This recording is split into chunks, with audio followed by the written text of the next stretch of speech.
Welcome back. I'm Jocelyn. My guest today is international trade lawyer Larry Herman. Larry, what should be done about dumping and subsidizing in Canada? Well, that's a very good question.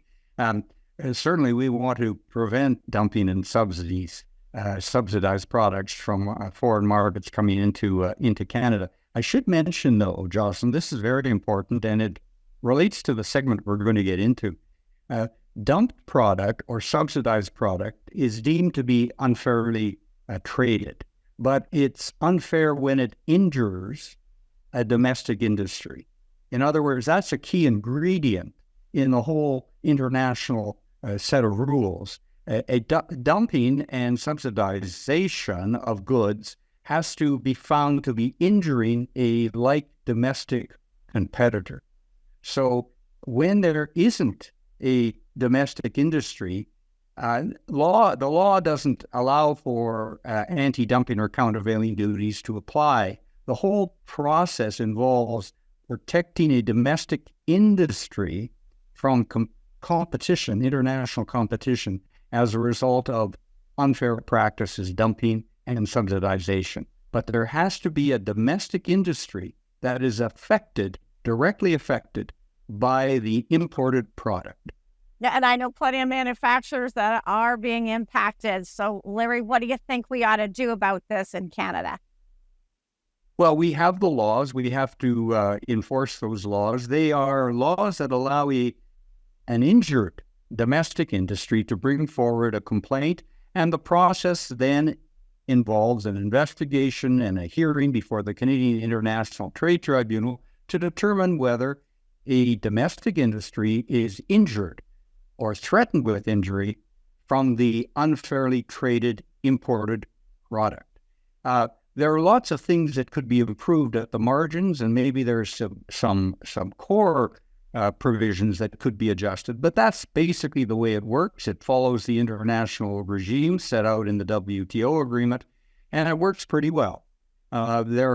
There are obviously some complications, maybe some technical complexities that could be sorted out, but that's the way the process works. And the Canadian industry has used for many years those laws to challenge unfairly traded imported goods. Now, let's talk about one of those cases, and it's LNG Canada trade ruling. Let's watch this exchange with Aaron Weir and Bill Morneau, and then I'd like to get your thoughts on it. Mr. Speaker, after determining that China was dumping and subsidizing structural steel, the Canadian International Trade Tribunal applied countervailing duties.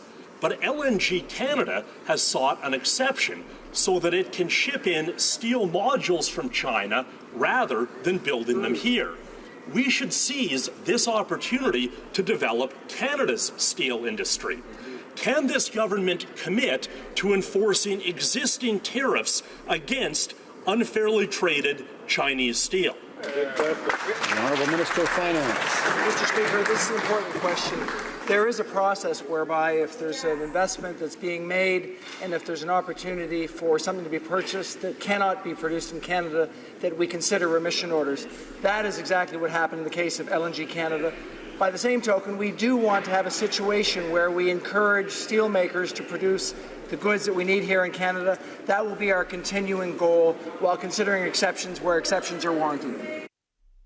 Now, Larry, many Canadian manufacturers agree that we could have built this terminal and could have been price competitive if the government had listened to their own trade tribunal. In your opinion, what did this ruling mean to Canadian manufacturing? Well, it represents an important point and something that I think needs to be addressed. The first thing, Jocelyn, is that international trade rules don't answer all of the questions.